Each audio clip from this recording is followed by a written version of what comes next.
নবীজি বলছেন জাহান্নামে আমি উঁকি মেরে দেখেছি, জাহান্নামে দেখেছি বেশিরভাগ অধিবাসী, জাহান্নামের বেশিরভাগ মানুষ হচ্ছে উম্মতে মুহাম্মাদের নারী জাতি।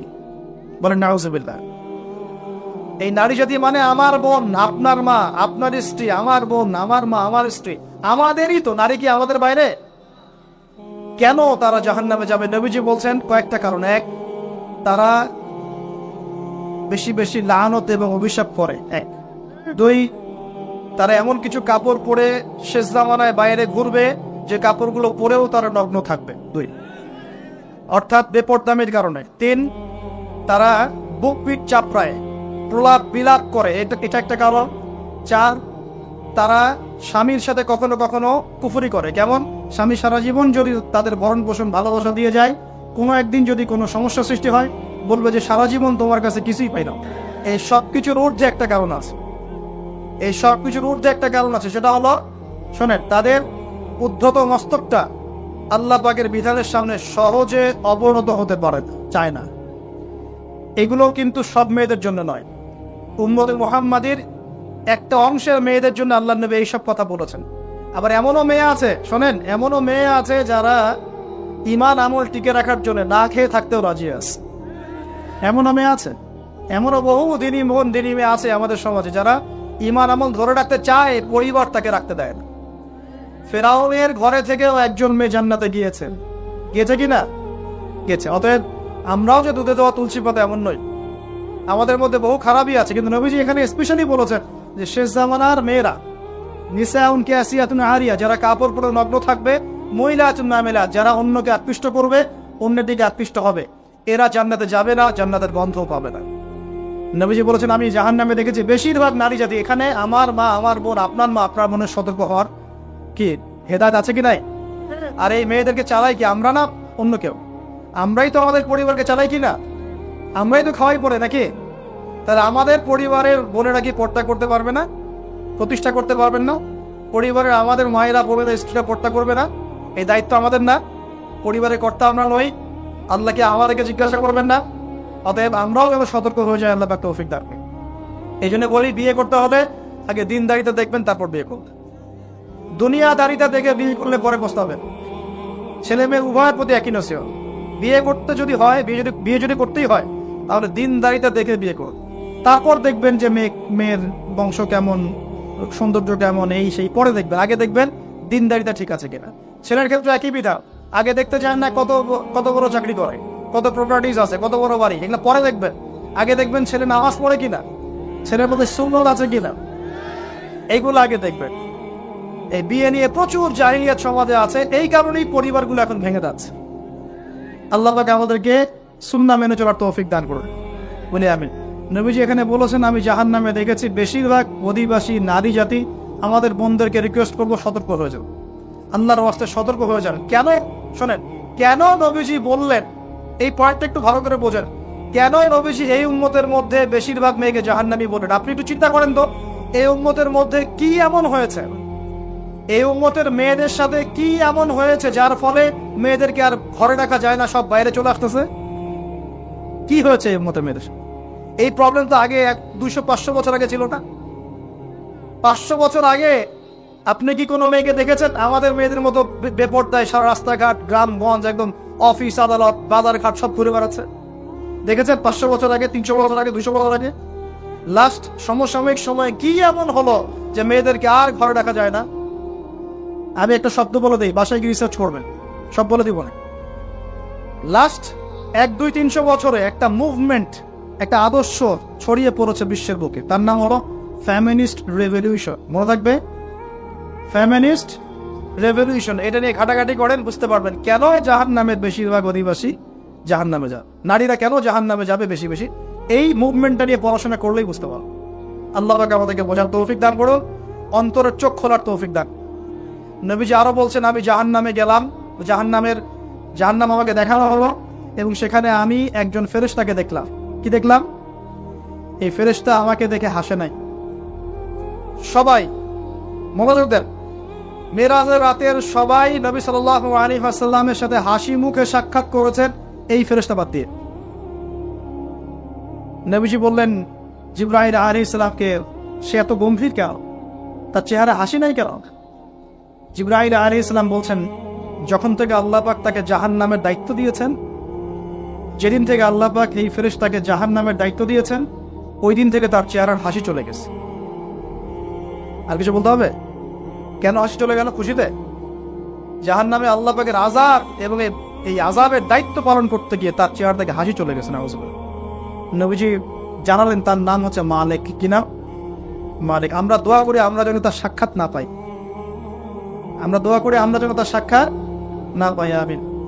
এবার নবী সাল্লাল্লাহু আলাইহি ওয়াসাল্লাম আসছেন, আসার সময় সুঘ্রাণ পাচ্ছেন। সুঘ্রাণ। ও একটা কথা বলি নাই, জান্নাতে তিনি যখন দেখলেন, সেখানে দেখলেন যে এখানে বেশিরভাগ অধিবাসী হচ্ছে এই উম্মতের গরিব মানুষরা। এই উম্মতের কারা? গরিব মানুষ, টাকা পয়সা কম, এত হিসাব কিতাব নাই, পাঁচ ওয়াক্ত নামাজ পড়ে, রোজা রাখে, সাধ্যমতো দান সদকা করে, সত্য কথা বলে, জান্নাতে চলে যাবেন সব। গরিবদের 500 বছর আগে। কত বছর আগে? তার মানে এই উম্মতের যদি কেউ গরিব হয়ে থাকি আমরা, কষ্টের কিছু আছে? ইনশাল্লাহ কষ্টের কিছু নাই। তাতে নবীজি আসছেন, তিনি বলছেন যে আমি একটা মিষ্টি জান্নাতি সুঘ্রাণ পেলাম। আমি জিজ্ঞাসা করলাম এটা কোত্থেকে আসছে? তখন জিবরাইল আলাইহিস সালাম বললেন, এই ঘ্রাণ আসছে ফেরাউনের মেয়ের চুল আঁচড়ে দিত একজন দাসী। হঠাৎ একদিন চিরুনি পড়ে গেল হাত থেকে, সে বিসমিল্লাহ বলে চিরুনি উঠিয়েছে, আর দাসী শুনে নিয়েছে। বিসমিল্লাহ মানে? বিসমিল্লাহ মানে কি? আল্লাহর নামে মানে কি? তোমার কি ফেরাউন আমার বাবা ছাড়া আরো কোনো ইলাহা আছে নাকি? তখন সেই মহিলা বলেছিল, হ্যাঁ, আমি এক আল্লাহর ইবাদত করি। ফেরাউনেরও রব হচ্ছে আমার আল্লাহ। এই অপরাধে তাকে ফেরাউন বড় আগুনের কুণ্ডলি খুঁড়ে তাকে ওখানে নামিয়ে দিয়েছিল, এবং তার 3টা কি 4টা বাচ্চা ছিল। এই সব বাচ্চাগুলোকে তার চোখের সামনে পুড়িয়ে মেরেছে। শেষে একটা বাচ্চা ছিল, কোলের বাচ্চা। এই বাচ্চাকে নিয়ে সে লাফ দিবে, তাকে বাধ্য করা হচ্ছে। সে তো নিজে মরতে রাজি, কিন্তু বাচ্চাটা মায়া লাগবে না, সে বাচ্চাকে নিয়ে লাফ দিতে চাচ্ছে না। তখন আল্লাহ পাক ওই বাচ্চার জবানে আল্লাহর কুদরত, আল্লাহর মুজিজা চালু করে দিলেন। ওই বাচ্চা কথা বলা শুরু করে। ওই বাচ্চা বলল, হে আম্মা ইসবিরি ইয়া উম্মা, হে আমার মা সবর করো। আমাদের জন্য আল্লাহ পাক জান্নাত রেখেছেন। লাভ দিয়ে জান্নাত। ওই যে ফেরাউনের স্ত্রী বলা ঠিক না এখানে, ফেরাউনের ওই দাসী যে চুল আশ্রয় দিত, আসিয়া, যার নাম বলা হয় কোনো কোনো জায়গায় আসিয়া, এবং তার সন্তানদেরকে যেখানে দাফন করা হয়েছে ওখান থেকে জান্নাতের ঘ্রাণ আসছে। কে পেলেন এই ঘ্রাণ? রাসূলুল্লাহ সাল্লাল্লাহু আলাইহি ওয়াসাল্লাম। এবার তিনি চলে আসছেন, এসে কাবাঘরের হাতিমে আবার এসে সেখানে আসলেন। এখানে বিমর্ষ মুখে বসে আছে। কেন মন খারাপ? যে আমি যদি এই ঘটনা যদি কালকে এখন সকালে সবাইকে বলা শুরু করি, সবাই তো আমাকে এখন কি বলবে? মিথ্যাবাদী বলবে। এমনিই তো মিথ্যাবাদী বলছে, এখন এই ঘটনা আবার বিশ্বাস করবে কিনা? এখন সকালবেলা আবু জাহেল আসছে, আয়েশা বলছে যে কি নতুন কিছু ঘটনা করছে নাকি, নতুন কোনো ঘটনা আছে নাকি, চিৎকারি করলো আর কি। রাসূল সাল্লাল্লাহু আলাইহি ওয়াসাল্লাম বলছেন, আমি গতকালকে আকসা গিয়েছিলাম। এখন আবু জাহেল বলছে, ও আচ্ছা চমৎকার, আকসায় গিয়েছিলে, তাই নাকি? আর কি করেছো? তো আমি এই ঘটনা ঘটেছে আমার সাথে। তখন সবাইকে সে ঢোল পিটায় নিয়ে আসলো, আরে আসো আসো, মুহাম্মদ কি বলে শোনো, দেখো কি বলে। তো পাগল হয়ে গেছে নাউজুবিল্লাহ। যে আকসায় গিয়েছিল, বলো তো আকসায় কি কি আছে? সুবহানাল্লাহ, আল্লাহ রাব্বুল আলামিন। এখন যেমন ভিডিও দেখি না আমরা, এইভাবে আল্লাহ রাব্বুল আলামিন মসজিদুল আকসাকে নবীর সামনে তুলে ধরলেন সামনে, এবং নবী সাল্লাল্লাহু আলাইহি ওয়াসাল্লাম দেখে দেখে বলছেন আকসায় কয়টা দরজা আছে, কয়টা জানলা আছে, পূর্ব দিকে কি আছে, পশ্চিম দিকে কি আছে, সিঁড়ি কয়টা, সব বলে দিলেন মুসা। এরপর আবু বকর সিদ্দিকের সামনে একজন কাফের গিয়ে বলছে, জানো মুহাম্মদ কি বলেছেন? মুহাম্মদ এই কথা বলছে। আবু বকর সিদ্দিক তখন বলছেন যে আমি তো এর চাইতে কঠিন কথা বিশ্বাস করি। আমি তো বিশ্বাস করি যে নবী সাল্লাল্লাহু আলাইহি ওয়াসাল্লামের কাছে আসমান থেকে আল্লাহর ওহী আসে, আর মেরাজের রাতটার এমন কি, আমি তো বিশ্বাস করি আল্লাহ তার সাথে কথা বলেন, আল্লাহ পাকের কথা তার কাছে আসে, আল্লাহর কালাম তার কাছে আসে। ওই দিন থেকে নবী সাল্লাল্লাহু আলাইহি ওয়াসাল্লামের এই সাহাবীর নাম হয়ে গেল আবু বকর সিদ্দিক। এখন এর মাঝখানে আর কয়েকটা কথা হয়েছে, আমাদের নবী পরে হাদিসে জানিয়েছেন, এগুলো বলে শেষ করছে। নবীজি বলছেন, আমি যখন মেরাজের রাতে গিয়েছি, আমাকে আল্লাহ পাক কিছু আযাব দেখিয়েছেন। কি দেখেছেন ভাই? আমরা দোয়া করি আল্লাহ পাক এই আযাবগুলো থেকে আমাদেরকে বাঁচান, এবং যে পাপের কারণে এই আযাব হয় সে পাপ থেকে আমাদেরকে বাঁচান। বলেন আমিন। আর একটা কথা বলে রাখি, যেহেতু নবীকে এই আযাবগুলো দেখানো হয়েছে, অন্য কোনো নবীকে কিন্তু দেখানো হয় নাই। কাকে দেখানো হয়েছে?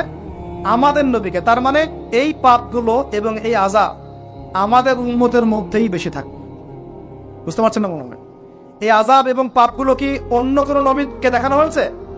আমাদের নবীকে দেখানোর কারণ কি? কারণ আপনার উম্মতের মধ্যে এই পাপগুলো ছড়াবে বেশি, এবং আপনার উম্মতের একটা অংশ এই আযাবগুলো ভোগ করবে। কি আযাব? নবীজি যাচ্ছেন, দেখছেন, যুবকরা শুনে ভালো করে, নবীজি দেখছেন একটা চুলা, কি ভাই, তন্দুর রুটি দেখেছেন যে চুলায় রান্না করে, ঠিক ওই রকম শব্দই হাদিস এসেছে, তান্দুর।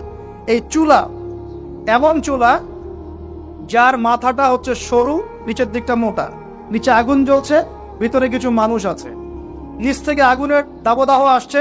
যখনই আগুন আসছে জাহান্নামের, তখন তারা ধাউ ধাউ করে উপরে উঠছে, আবার যখন আগুন নেমে যায় তখন তারা নিচে নেমে যায়।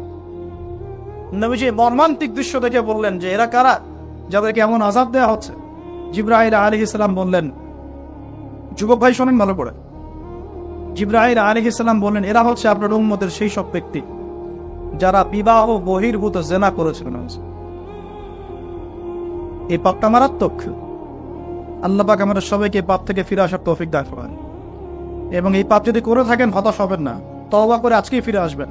তওবা করলে আল্লাহ পাক যে কোনো পাপ মাফ করে দেবেন ইনশাআল্লাহ। যে কোনো পাপ তওবা খাস করতে হবে, কোনোদিন এই পাপে লিপ্ত হওয়া যাবে না। আল্লাহ পাকের কাছে আসার গল্প করা যায় না, রাসূলের কাছে আসার গল্প করা যায় না। আসলে এখনকার মিডিয়াগুলো এতটাই নির্লজ্জ হয়ে গেছে। কেন বলছি শোনেন, ইসলামের সাথে শত্রুতা তো আছেই, কোনোদিনও আল্লাহর কাছে আত্মসমর্পণ করা লাগে এমন কোনো ওয়ার্ডও বলবে না। টাইটেল দিবে ভূমিকম্পের কাছে মানুষ কত অসহায়, টাইটেল দিছে একটা। প্রাকৃতিক বিপর্যয়ের সামনে মানুষ কত অসহায়, প্রকৃতির কাছে মানুষ কত অসহায়, এসব টাইটেল দিয়ে ভিডিও দিচ্ছে। ওই যে ভূমিকম্প ইস্যুতে একটা বারও বললো না যে এই আল্লাহ পাকের কাছে, আল্লাহর শক্তির সামনে মানুষ কত অসহায়।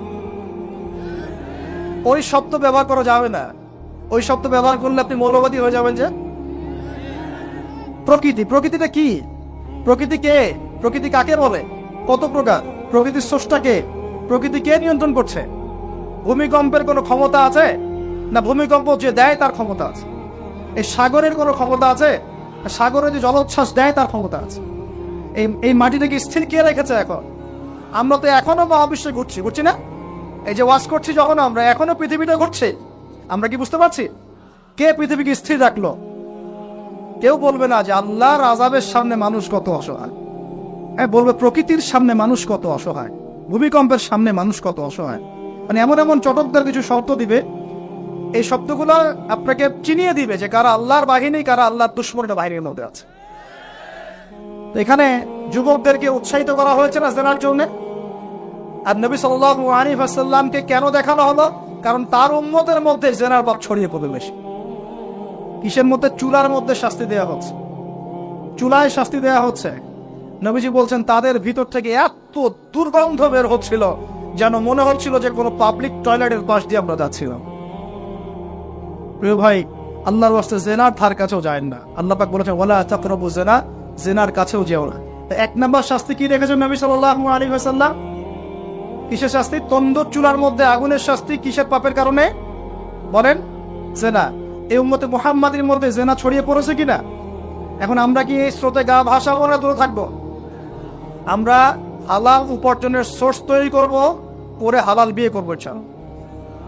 হালাল উপার্জনের মাধ্যম তৈরি করবেন, করে বিয়ে করবেন ইনশাআল্লাহ। বিয়ের আগে কোনো পীড়িত নাই, সব পীড়িত বিয়ের পর ইনশাআল্লাহ পারা যাবে ইনশাআল্লাহ। আর সব আগে ভাগে খেয়ে শেষ করে ফেললে পরে খাবেন কি? তাই না বিষয় না? আচ্ছা, এবার সামনে যাই। নবী সাল্লাল্লাহু আলাইহি ওয়াসাল্লাম সামনে গেলেন, গিয়ে দেখলেন, এবার দেখলেন কিছু মানুষ বসে আছে, সামনে আছে টাটকা তরতাজা গোশত, একদম ধোঁয়া উঠতেছে, একদম মনে করে ওই কালা ভুনার মতো। আর পাশে রাখা আছে পচা, নোংরা, আবর্জনাময় গোশত। এই মানুষগুলো ভালো গোশত খাচ্ছে না, এই মানুষগুলো পচা গোশতগুলোই খাচ্ছে, দুর্গন্ধযুক্ত। নবীজি বললেন এরা কারা? নবী সাল্লাল্লাহু আলাইহি ওয়াসাল্লামকে বলা হচ্ছে এরা আপনার উম্মতের সেই সব ব্যক্তি যারা বিবাহিত, ভালো করে শোনেন, এরা আপনার উম্মতের সেই সব ব্যক্তি যারা বিবাহ বহির্ভূত সম্পর্ক করেছে। মানে বিয়ে করার পরেও, বাসায় স্ত্রী থাকার পরেও বাইরে জেনা করেছে, বাসায় স্বামী থাকার পরেও বাইরে জেনা করেছে। এখন আমাকে বলেন তো, উম্মতে মুহাম্মাদের মধ্যে সমকালীন সময় এই ফিতনাটা ছড়িয়ে পড়ে নাই? পরকীয়া ছড়িয়ে পড়ে নাই? এটা হলো পরকীয়ার স্পেশাল শাস্তি। কারণ পবিত্র হালাল ফ্রেশ জিনিস ওদের ঘরে ছিল, খাইতে ভালো লাগে নাই, ওদের ওই নোংরা পচা জিনিস খেতে ভালো লেগেছে। আল্লাহ পাক কিয়ামতের মাঠেও ওই বারজাখের জীবনেও ওই একই শাস্তি দিবেন ইনশাআল্লাহ। আর এখন তো মিডিয়ার মধ্য দিয়ে এই যে বিভিন্ন সিরিয়ালস, নাটক, হাবি জাবি, এগুলোর মধ্য দিয়ে এটাকে উস্কে দেওয়া হচ্ছে, এটাকে অ্যাভেলেবেল করে ফেলা হচ্ছে। আর যারা বড় বড় শহরে থাকে এগুলো তো ফিতনা আরো বেশি। আল্লাহ পাক আমাদের মা বোনদেরকে বোঝার তৌফিক দান করুন, আর আমাদের ভাইদেরকেও বোঝার তৌফিক দান করুন। আমাদের সবাইকে আল্লাহ পাক পরকীয়ার মতো নোংরা পাপ থেকে হেফাজত করুন, বিবাহ বহির্ভূত সম্পর্ক থেকে হেফাজত করুন। আরো সামনে যান, নবীজি দেখলেন এবার একটা রক্তের নদী। কিসের নদী ভাই? প্রশ্ন করব কেন রক্তের নদী, উত্তর দিতে হবে। ওই রক্তের নদীতে আল্লাহ পাক কিছু মানুষকে রেখেছে, ফেরেশতারা পাথর দিয়ে তাদের মাথা ফাটিয়ে দিচ্ছে, পাথর ছিটকে অন্য জায়গায় চলে যাচ্ছে, পাথর নিয়ে আসার মুহূর্তের মধ্যেই মাথা আবার জোরে লেগে যাচ্ছে, আবার পাথর দিয়ে মাথা ফাটিয়ে দেওয়া হচ্ছে, আবার পাথর ছিটকে চলে যাচ্ছে। নবীজি জিজ্ঞাসা করলেন এরা কারা যাদেরকে শাস্তি দেওয়া হচ্ছে? নবী সাল্লাল্লাহু আলাইহি ওয়াসাল্লামকে জিবরাইল আলাইহিস সালাম বললেন এরা আপনার উম্মতের সেই সব ব্যক্তি যারা সুদখোর ছিল। কি ছিল? এখন বলেন রক্তের নদী কেন? বলেন উত্তরটা দেখি, কে বলতে পারবেন? শুনলেন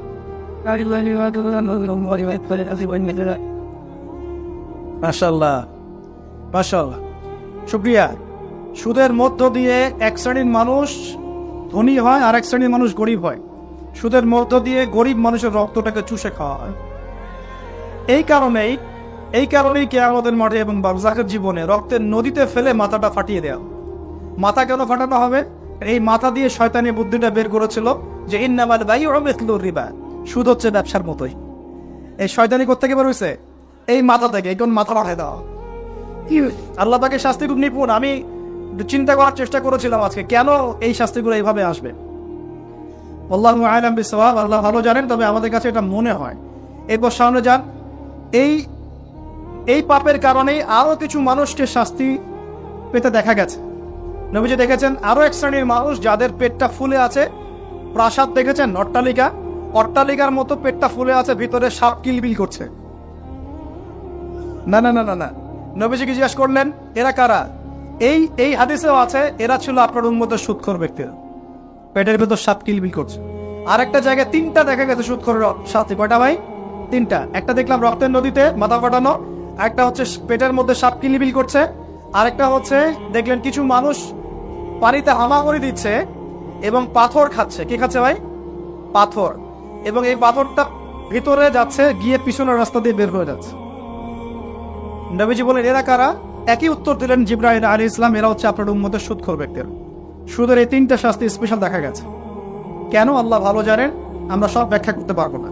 নবীজি আরো সামনে এগিয়ে গেলেন, তাকে দেখানো হলো এবার এক শ্রেণীর ব্যক্তি, হাতগুলো নখগুলো তামার মতো, তামার নখ, লম্বা লম্বা নখ। দেখেছেন কোন কোন মুভির মধ্যে দেখা গেছে, ছবির মধ্যে তামার লম্বা নখ। হ্যাঁ, তো এই নখগুলো দিয়ে তারা চোখ এবং গাল আঁচড়াচ্ছে, কোনো কোনো ক্ষেত্রে বুক আঁচড়াচ্ছে এবং ওই গোশতগুলো খাচ্ছে।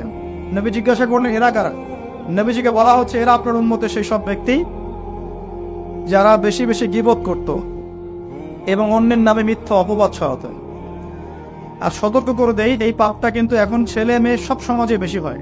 কি আলেম জালেম সব সমাজে বেশি হয়। কোনো কোনো ক্ষেত্রে ওয়াজ মাহফিলের প্যান্ডেলগুলোর মধ্যে বসে বসে মানুষের গীবত করা হচ্ছে।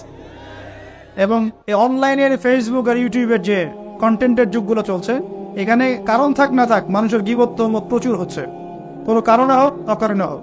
সতর্ক হয়ে যাবেন, আপনার দ্বারা আমার দ্বারা যদি কারো গীবত হয়, তামাক নখ দিয়ে গাল আশ্রাতে হবে কিয়ামতের মাঠে। আল্লাহ পাক বাঁচাক, আমাদের হেফাজত করুন। এবং এই পাপের আরেকটা শাস্তি দেখা হয়েছে, ওই যে নিজের ভাইয়ের গোশত ছিঁড়ে ছিঁড়ে খাচ্ছে, এই শাস্তিও নবী সাল্লাল্লাহু আলাইহি ওয়াসাল্লাম দেখেছেন গীবতের কারণে। সামনে গেলেন, দেখলেন এক শ্রেণীর মানুষকে আগুন খাওয়ানো হচ্ছে এবং আগুনগুলো পিছনের রাস্তা দিয়ে বের হয়ে যাচ্ছে। জিজ্ঞাসা করা হলো তারা কারা? নবীজিকে বলা হচ্ছে এরা আপনার উম্মতের সেই সব ব্যক্তি যারা এতিমের মাল ভক্ষণ করত। এতিমের মাল অন্যায়ভাবে ভক্ষণ করে খেয়ে ফেলত। আছে কি নাই সমাজের মধ্যে? নবীজি আরো সামনে গেলেন, দেখলেন এক শ্রেণীর মানুষ কাঁধে অনেক বোঝাগুলো হালকা করার বদৌলতে উল্টা তারা বোঝা হালকা না করে আরো কিছু বোঝা ঘাড়ে নিচ্ছে। লাকড়ির বোঝা ঘাড়ে নিয়ে পথ চলার চেষ্টা করছে, কিন্তু পথ চলতে পারছে না। নবীজি বলেন, এরা তো অদ্ভুত, এরা তো চাইলে বোঝা হালকা করে চলতে পারত, বোঝা আরো নিয়ে চলছে কেন? নবীজিকে বলা হচ্ছে, এরা আপনার উম্মতের সেই সব ব্যক্তি যারা দায়িত্ব যতটুকু নিয়েছিল অতটুকু তো পালন করতে পারতোই না, আরো দায়িত্ব চেয়ে নিত মানুষের কাছে। দায়িত্ব চেয়ে নেওয়ার সংস্কৃতি চলছে না এখন। যোগ্যতা থাক আর না থাক, মানুষ দায়িত্ব চাচ্ছে না। দায়িত্ব না দিলে লাভ করে। যোগ্যতা থাক না থাক, মানুষকে দায়িত্ব চেয়ে নিচ্ছে কিনা। দায়িত্ব নেওয়াটা বড় কথা নয়, পালন করাটা বড় কথা। না করতে পারলে এই শাস্তি ভোগ করতে হবে। আল্লাহ পাক আমাদের সবাইকে হেফাজত করে নেবে। এবার সামনে গেলেন, দেখলেন এবার তো মুশকিল। সামনে গিয়ে দেখলেন এক শ্রেণীর মানুষ, কয়েকটা মানুষ না, এক শ্রেণীর মানুষ যাদের জিহ্বাগুলোকে, ঠোঁট আর জিহ্বাগুলোকে আগুনের কেচি দিয়ে কেটে ফেলা হচ্ছে। নবীজি বললেন, এরা কারা? রাসূল সাল্লাল্লাহু আলাইহি ওয়াসাল্লামকে বলা হচ্ছে, এরা আপনার উম্মতের সেই সব ব্যক্তি যারা ছিল ওয়াইজ বক্তা, আলেম ওয়াইজ বক্তা, যারা মানুষের সামনে দ্বীনের কথা বলতো কিন্তু নিজেরাই সেই দ্বীনের প্রতি আমল করত। আল্লাহ রাব্বুল আলামিন আমাকে এবং আপনাদের সবাইকে এই মর্মান্তিক শাস্তি থেকে বাঁচানা। যা বলবো তার উপর আমল করার তৌফিক দান করুন, যা জানবো তার উপর আমল করার তৌফিক দান করুন। যা বলি আমল করি না সেটা প্রয়োজনে বলার দরকার নাই, এটা আমল করি না সেটা প্রয়োজনে বলার দরকার নাই। আল্লাহ পাক আমাদেরকে রাসূলের সুন্নাহ মাফিক দাওয়াতি কাজ করার তৌফিক দান এবং এই শ্রেণীর বক্তার অন্তর্ভুক্ত হওয়া থেকে আল্লাহ পাক আমাদেরকে বাঁচাবেন। এইভাবে তিনি আরো বেশ কিছু শাস্তি দেখলেন, তারপর তাকে ফিরিয়ে আনা হলো। এই মেরাজের ঘটনা এভাবে শেষ হলো। এখন এই পুরো মেরাজের ঘটনা আমরা শিখলাম রাসূলুল্লাহ সাল্লাল্লাহু আলাইহি ওয়াসাল্লামের এই মেরাজ উম্মতে মুহাম্মাদের জন্য খাস কিনা, আমাদের জন্য খাস কিনা। এরকম ঘটনা কি বিশ্বে আর কোথাও ঘটেছে? এই পুরো হিস্ট্রির মধ্যে কি এরকম ঘটনা কখনো ঘটেছে? অন্য কোন নবীর সাথে ঘটেছে? অন্য কোন উম্মতের সাক্ষী আছে? আমরা সাক্ষী আছি, আমাদের নবীর সাথে ঘটেছে। আমাদের নবীর ক্ষেত্রে জীবনের এই বিস্ময়কর ঘটনা একবার ঘটেছে। আল্লাহ পাক কি কোনো নবীকে তার কাছে নিয়ে ওহী করেছেন? আসল এই মেরাজে যে বিষয়গুলো আমরা শিখলাম, আমরা সবাই এর উপর আমল করার চেষ্টা করি। আল্লাহ পাক তৌফিক দান করুন।